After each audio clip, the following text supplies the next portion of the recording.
ਬਹੁਤ ਸਵਾਗਤ ਹੈ ਜੀ ਸਾਰਿਆਂ ਦਾ। ਬਹੁਤ ਹੀ ਮਹੱਤਵਪੂਰਨ ਇੱਕ ਪ੍ਰੋਗਰਾਮ ਕਰਾਂਗੇ। ਮੇਰੇ ਨਾਲ ਜਸਮੀਤ ਭਾਟੀਆ ਜੀ ਮੌਜੂਦ ਨੇ, ਜਿਹੜੇ ਕਿ ਲੈਂਡਮਾਰਕ ਇਮੀਗ੍ਰੇਸ਼ਨ ਨੂੰ ਰਿਪਰੈਜ਼ੈਂਟ ਕਰਦੇ ਨੇ।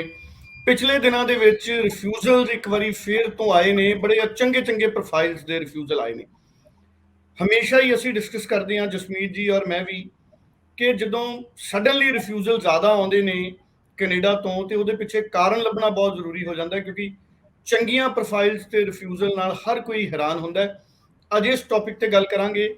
ਕਈ ਰਿਫਿਊਜ਼ਲਸ ਦੀ ਜਾਣਕਾਰੀ ਭਾਟੀਆ ਜੀ ਕੋਲੇ ਵੀ ਹੈ। ਜਸਮੀਤ ਜੀ, ਬਹੁਤ ਬਹੁਤ ਸਵਾਗਤ ਹੈ ਜੀ। ਸਤਿ ਸ਼੍ਰੀ ਅਕਾਲ ਸੁਰਿੰਦਰ ਜੀ। ਜਸਮੀਤ ਜੀ, ਚੰਗੇ ਪ੍ਰੋਫਾਈਲਸ ਤੇ ਫਿਰ ਰਿਫਿਊਜ਼ਲ ਕੈਨੇਡਾ ਤੋਂ ਹੋ ਕੀ ਰਿਹਾ? ਇਹਦੇ ਪਿੱਛੇ ਰੀਜ਼ਨ ਕੀ ਲੱਗ ਰਿਹਾ ਤੁਹਾਨੂੰ?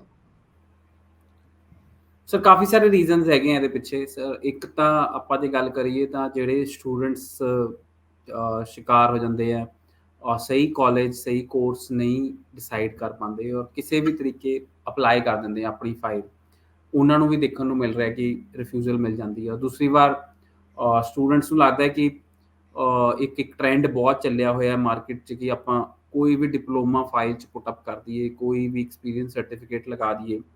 ਉਹ ਵੀ ਇੱਕ ਬੜਾ ਮੇਜਰ ਰੀਜ਼ਨ ਦਿਖਣ ਨੂੰ ਆ ਰਿਹਾ ਕਿ ਉਹਦੇ ਕਰਕੇ ਵੀ ਰਿਫਿਊਜ਼ਲਸ ਆ ਰਹੀਆਂ ਨੇ। So that is also a major reason. So students ਦੇਖੋ, ਹੁਣ ਸਟੱਡੀ ਵੀਜ਼ਾ ਜਿਵੇਂ ਕਿਸੇ ਅੱਛੀਆਂ ਪ੍ਰੋਫਾਈਲ ਨੂੰ ਜਦੋਂ ਮੈਂ ਵੀਜ਼ਾ ਦੇਖਦਾ ਔਰ ਜਦੋਂ ਮੈਂ ਉਹਨਾਂ ਦੇ ਫਾਰਮਸ ਪੜ੍ਹਦਾ ਔਰ ਮੈਂ ਹੈਰਾਨ ਹੋ ਜਾਂਦਾ ਕਿ ਇੱਦਾਂ ਦੀ ਮਿਸਟੇਕ ਵੀ ਫਾਰਮ 'ਚ ਹੋ ਸਕਦੀ ਹੈ। ਸੋ ਕਈ ਵਾਰੀ ਕਾਫੀ ਜਿਹੜੀਆਂ ਸਿੰਪਲ ਜੀ ਚੀਜ਼ ਹੈ ਉੱਥੇ ਵੀ ਆਪਾਂ ਮਿਸਟੇਕ ਕਰ ਦਿੰਦੇ ਹਾਂ। ਸੋ ਉਹ ਸਾਰੀਆਂ ਚੀਜ਼ਾਂ ਨੂੰ ਅਵੋਇਡ ਕਰਨ ਲਈ ਤਾਂ ਮੈਂ ਸਾਰਿਆਂ ਨੂੰ ਇਹੀ ਗਾਈਡ ਕਰਾਂਗਾ ਕਿ this is really serious thing ਜਿਹੜਾ ਆਪਣਾ ਸਟੱਡੀ ਵੀਜ਼ਾ ਦਾ ਪ੍ਰੋਸੈਸ ਹੈਗਾ। ਐਂਡ ਜਿੱਥੇ ਵੀ ਤੁਸੀਂ ਅਪਲਾਈ ਕਰਨਾ ਤੁਸੀਂ ਬੇਸ਼ੱਕ ਅਪਲਾਈ ਕਰੋ, ਬਟ ਦੇਖੋ ਕਿ ਡਾਇਰੈਕਟ ਟਾਈ-ਅਪਸ ਬਹੁਤ ਵੱਡਾ ਰੋਲ ਪਲੇ ਕਰਦੇ ਆ। ਐਂਡ ਉਸ ਤੋਂ ਬਾਅਦ ਐਕਸਪੀਰੀਅੰਸ ਇੱਕ ਬਹੁਤ ਵੱਡਾ ਰੋਲ ਪਲੇ ਕਰਦਾ। ਫਿਰ ਅਸੀਂ ਕਹੀਏ ਕਿ ਇੱਕ ਰੈਪੂਟੇਸ਼ਨ ਵੀ ਅੱਛਾ ਰੋਲ ਪਲੇ ਕਰਦੀ ਹੈ, ਕਿਉਂਕਿ ਅਸੀਂ ਦੇਖਦੇ ਹਾਂ ਕਿ ਕਈ ਵਾਰੀ ਬੱਚੇ ਜਿਹੜੇ ਤੁਸੀਂ ਵੀ ਦੇਖਿਆ ਹੋਣਾ ਸਰ, ਪੰਜ ਵਾਰੀ ਰਿਫਿਊਜ਼ ਹੋਏ, ਦੋ ਵਾਰੀ ਤਿੰਨ ਵਾਰੀ ਰਿਫਿਊਜ਼ ਹੋਏ, ਸਾਡੇ ਕੋਲ ਉਹਨਾਂ ਦੀ ਅਪਰੂਵਲਸ ਆਉਂਦੀਆਂ ਹੈਗੀਆਂ।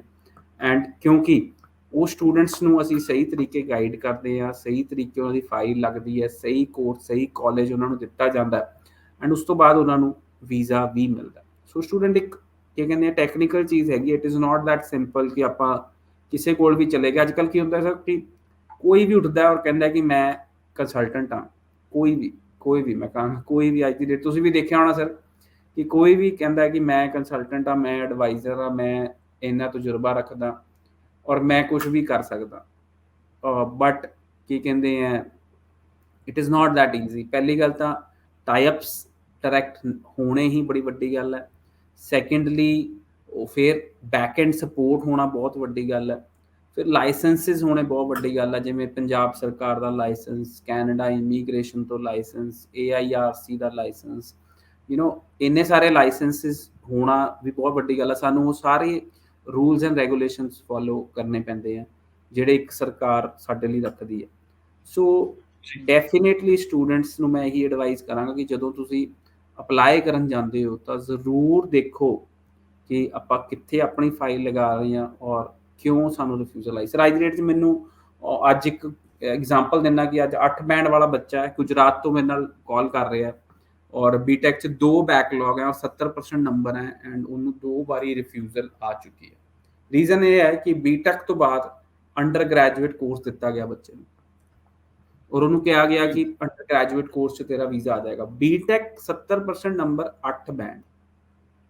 ਸੋ ਸਟੂਡੈਂਟ ਕਿਤੇ ਨਾ ਕਿਤੇ ਜਿਹੜੇ ਕਾਲਜ 'ਚ ਉਸ ਕੰਸਲਟੈਂਟ ਦਾ ਟਾਈ-ਅਪ ਸੀ ਉਹਨੇ ਉੱਥੇ ਧੱਕਾ ਲਾਤਾ ਬੱਚੇ ਨੂੰ ਕਿ ਆਹੀ ਕੋਰਸ ਆ, ਆਹੀ ਕਾਲਜ ਆ, ਜਾ ਯਾਰ ਬਸ ਰਿਫਿਊਜ਼ਲ ਲੈ ਲੈ।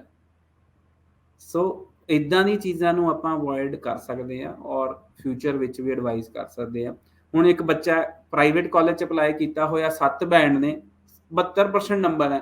ਕੱਲ ਦਾ ਮੈਨੂੰ ਮੈਸੇਜ ਕਰੀ ਜਾ ਰਿਹਾ ਕਿ ਸਰ ਮੇਰਾ ਵੀਜ਼ਾ ਆਏਗਾ ਕਿ ਰਿਫਿਊਜ਼ਲ ਆਏਗੀ। ਮੈਨੂੰ ਕਿਸੇ ਨੇ ਕਹਿ ਦਿੱਤਾ ਕਿ ਪ੍ਰਾਈਵੇਟ ਕਾਲਜ ਦੇ ਵੀਜ਼ੇ ਘੱਟ ਲੱਗ ਜਾਂਦੇ। ਹੁਣ ਦੇਖੋ ਮੈਂ ਇਹੀ ਕਹਾਂਗਾ, ਇਸ ਸਿਚੁਏਸ਼ਨ 'ਚ ਤੁਸੀਂ ਅਪਲਾਈ ਕੀਤਾ ਹੋਇਆ, ਫਾਈਲ ਅੰਬੈਸੀ 'ਚ ਹੈ, ਬੀ ਪੋਜ਼ੀਟਿਵ, ਤੁਹਾਡੀ ਅੱਛੀ ਪ੍ਰੋਫਾਈਲ ਹੈ, ਵੀਜ਼ਾ ਆ ਸਕਦਾ। ਹੁਣ ਤੁਸੀਂ ਕਿਸੇ ਦੀ ਮਿਸਗਾਈਡੈਂਸ ਕਰਕੇ ਕਾਲਜ ਨਹੀਂ ਰਿਸਰਚ ਕਰ ਪਾਏ, ਪਰ ਬੱਚਿਓ ਆਪਾਂ ਆਨਲਾਈਨ ਜਾ ਕੇ ਸਰਚ ਕਰ ਸਕਦੇ ਹਾਂ ਕਿਹੜੇ ਕਾਲਜ ਚੰਗੇ ਆ, ਕਿਹੜੇ ਕਾਲਜ ਮੰਦੇ ਆ। ਬਿਲਕੁਲ ਠੀਕ ਹੈ। ਕਾਲਜ ਦੀ ਰੈਪੂਟੇਸ਼ਨ ਵੀ ਮੈਟਰ ਕਰਦੀ ਹੈ। ਜਸਮੀਤ ਜੀ, ਮੇਰੇ ਧਿਆਨ 'ਚ ਇਹ ਵੀ ਗੱਲ ਆਈ ਹੈ ਕਿ ਪਿਛਲੇ ਸਮਿਆਂ ਦੇ ਵਿੱਚ ਜਾਂ ਹੁਣ ਵੀ ਜਿਹੜੇ ਰਿਫਿਊਜ਼ਲ ਆ ਰਹੇ ਨੇ, ਸਟੂਡੈਂਟਸ ਨੂੰ ਸਟ੍ਰਿਕਟਲੀ ਇਹ ਤੈਅ ਕਰਨਾ ਪੈਣਾ ਕਿ ਉਹ ਕਦੀ ਵੀ ਕੋਈ ਫੇਕ ਸਰਟੀਫਿਕੇਟ ਨਹੀਂ ਲਾਉਣਗੇ, ਫੇਕ ਡਾਕੂਮੈਂਟ ਨਹੀਂ ਲਾਉਣਗੇ, ਫੇਕ ਐਕਸਪੀਰੀਅੰਸ ਲੈਟਰ ਨਹੀਂ ਲਾਉਣਗੇ। ਔਰ ਜਿਹੜੇ ਅਨਰਿਕੋਗਨਾਈਜ਼ਡ ਡਿਪਲੋਮਾਸ ਨੇ, ਜਿਨ੍ਹਾਂ ਡਿਪਲੋਮਿਆਂ ਦੀ ਕੋਈ ਰਿਕੋਗਨੀਸ਼ਨ ਨਹੀਂ, ਉਹ ਨਹੀਂ ਲਗਾਉਣਗੇ। ਕਿਉਂਕਿ ਕਈ ਪ੍ਰਾਈਵੇਟ ਇੰਸਟੀਚਿਊਟ ਦਾ ਡਿਪਲੋਮਾ ਹੁੰਦਾ ਲੇਕਿਨ ਉਹਦੀ ਸਰਕਾਰ ਤੋਂ ਜਾਂ ਸਟੇਟ ਬਾਡੀ ਤੋਂ ਜਾਂ ਕਿਸੇ ਵੱਡੀ ਜਿਹੜੀ ਸਾਡੀ ਗਵਰਨਮੈਂਟ ਇੰਸਟੀਟਿਊਸ਼ਨ ਹੈ ਉਹਦੇ ਤੋਂ ਕਿਸੇ ਤਰ੍ਹਾਂ ਦੀ ਐਫੀਲੀਏਸ਼ਨ ਜਾਂ ਰਿਕੋਗਨੀਸ਼ਨ ਨਹੀਂ ਹੁੰਦੀ। ਉਹ ਵੀ ਸਰਟੀਫਿਕੇਟ ਦੇ ਤੌਰ ਤੇ ਸਟੂਡੈਂਟ ਲਗਾ ਦਿੰਦੇ ਨੇ, ਚਾਹੇ ਉਹਨਾਂ ਨੂੰ ਉਹ ਗੈਪ ਦੀ ਜਸਟੀਫਿਕੇਸ਼ਨ ਹੋਵੇ। ਪਰ ਕੀ ਇਹਦੇ 'ਚ ਸਟੂਡੈਂਟਸ ਨੂੰ ਹੋਰ ਖਿਆਲ ਰੱਖਣ ਦੀ ਜ਼ਰੂਰਤ ਨਹੀਂ ਹੈ? ਸਰ ਡੈਫੀਨੇਟਲੀ ਕੋਈ ਜਿਹੜਾ ਮਾਨਿਅਤਾ ਪ੍ਰਾਪਤ ਕਾਲਜ ਜਾਂ ਯੂਨੀਵਰਸਿਟੀ ਨਹੀਂ ਹੈਗਾ, ਉਸ ਡਿਪਲੋਮੇ ਨੂੰ ਆਪਣੀ ਫਾਈਲ 'ਚ ਪੁੱਟ ਅਪ ਕਰਨਾ, ਮਤਲਬ ਕਹਿ ਲਓ ਕਿ ਉਹ ਭਾਵੇਂ ਨਾ ਲਾਓ ਤਾਂ ਵਧੀਆ ਹੈ, ਉਹਨੂੰ ਪੁੱਟ ਅਪ ਕਰਕੇ ਆਪਣੇ ਜਿੰਨੀ ਫਾਈਲ 'ਚ ਜੇ ਉਹ ਡਿਪਲੋਮਾ ਆਪਾਂ ਲਾ ਰਹੇ ਹਾਂ ਉਹਦਾ ਨੁਕਸਾਨ ਹੀ ਹੈਗਾ, ਉਹਦਾ ਕੋਈ ਫਾਇਦਾ ਨਹੀਂ ਹੈਗਾ। whereas these diplomas are selling at every shop, ਮਤਲਬ ਮੈਂ ਇਹ ਕਹਿਣਾ ਨਹੀਂ ਚਾਹੁੰਦਾ ਬਟ ਇੱਦਾਂ ਦੇ ਡਿਪਲੋਮਾ, ਇੱਦਾਂ ਦੇ ਐਕਸਪੀਰੀਅੰਸ ਲੈਟਰਸ ਮਤਲਬ ਇੱਕ ਮਿਸਗਾਈਡ ਕਰ ਰਹੇ ਬੱਚਿਆਂ ਨੂੰ, ਔਰ they are being sold at every shop. So please do not use these kind of documents which will only have negative effect on your application. ਬਿਲਕੁਲ ਠੀਕ ਹੈ। ਅਗਰ ਤੁਸੀਂ ਕੋਈ ਇਹੋ ਜਿਹਾ ਡਿਪਲੋਮਾ ਲਿਆ ਤੇ ਤੁਸੀਂ ਉਹਨੂੰ ਆਪਣੀ ਪਰਸਨਲ ਸਕਿੱਲ ਡਿਵੈਲਪਮੈਂਟ ਦੇ ਤੌਰ ਤੇ ਸਬਮਿਟ ਕਰ ਸਕਦੇ ਹੋ ਕਿ ਮੈਂ ਇਹ ਐਜੂਕੇਸ਼ਨ ਲਈ ਹੈ, ਲੇਕਿਨ ਜੈਨੂਅਨ ਹੋਣਾ ਚਾਹੀਦਾ।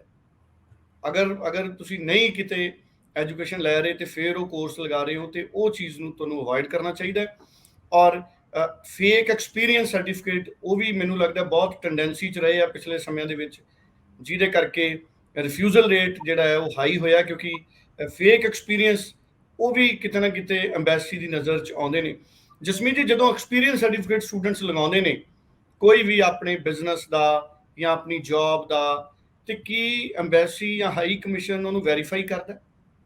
ਨਹੀਂ ਸਰ, ਨਹੀਂ, 90% ਨਹੀਂ ਕਰਦਾ। ਪਰ ਹੁਣ ਇਹ ਵਾਕਿਆ ਹੀ ਹੋਇਆ, ਤੁਸੀਂ ਵੀ ਸ਼ੇਅਰ ਕਰ ਰਹੇ ਸੀ ਮੇਰੇ ਨਾਲ, ਮੈਂ ਵੀ ਸ਼ੇਅਰ ਕਰਾਂਗਾ ਕਿ ਕੋਈ ਕੰਸਲਟੈਂਟ ਨੇ 40-50 ਫੇਕ ਐਕਸਪੀਰੀਅੰਸ ਸਰਟੀਫਿਕੇਟ ਲਾਤੇ ਫਾਈਲਾਂ 'ਚ, ਉਹਨਾਂ ਸਾਰੇ ਬੱਚਿਆਂ ਤੇ ਬੈਨ ਲੱਗ ਗਿਆ 10-10 ਸਾਲ ਦਾ, ਔਰ ਉਹ ਕੰਸਲਟੈਂਟ ਵੀ ਅੱਜ ਦੀ ਡੇਟ 'ਚ ਕੰਮ ਕਰਨਾ ਬੰਦ ਕਰ ਗਿਆ ਇਸੇ ਚੱਕਰ 'ਚ। ਸੋ ਦੇਖੋ, ਬੈਨ ਲੱਗ ਸਕਦਾ ਤੁਹਾਡੇ ਤੇ।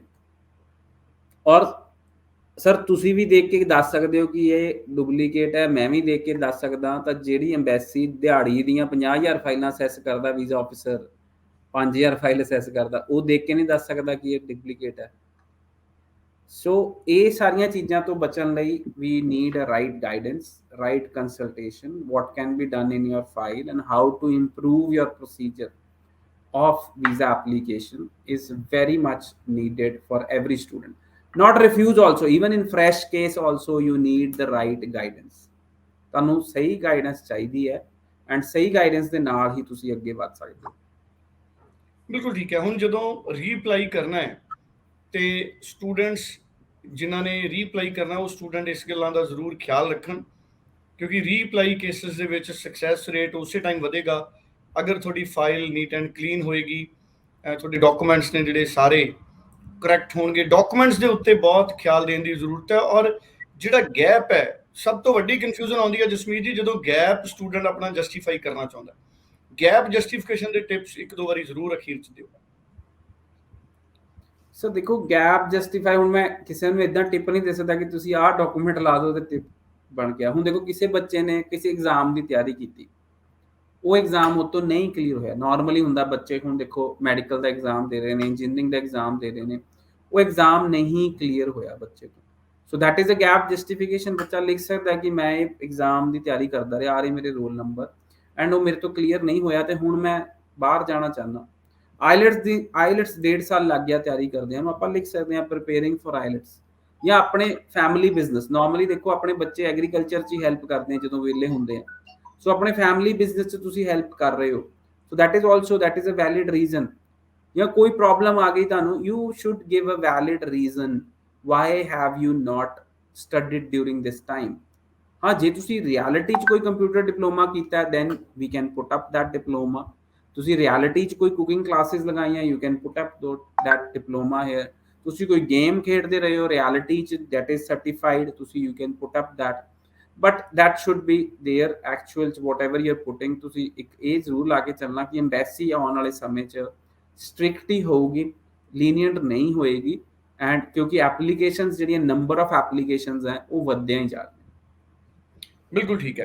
सो स्टूडेंट बहुत सोच समझ के रिप्लाई करना, और मैं हमेशा कहना 90 413 90 412 ਤੇ ਇੱਕ ਵਾਰੀ ਫੋਨ ਕਰੋ, ਪਰਸਨਲੀ ਜਸਮੀਤ ਜੀ ਦੇ ਨਾਲ ਗੱਲ ਕਰੋ ਔਰ ਫਿਰ ਹੀ ਡਿਸੀਜਨ ਕਰੋ ਔਰ ਰਿਪਲਾਈ ਕਰੋ। Thank you so much Jasmeet ji, ਬੜੀ ਵੈਲਿਊਏਬਲ ਇਨਫੋਰਮੇਸ਼ਨ ਹੈ ਜਿਹੜੀ ਤੁਸੀਂ ਸਟੂਡੈਂਟਸ ਨਾਲ ਸ਼ੇਅਰ ਕੀਤੀ ਹੈ। Thank you so much. Thank you so much.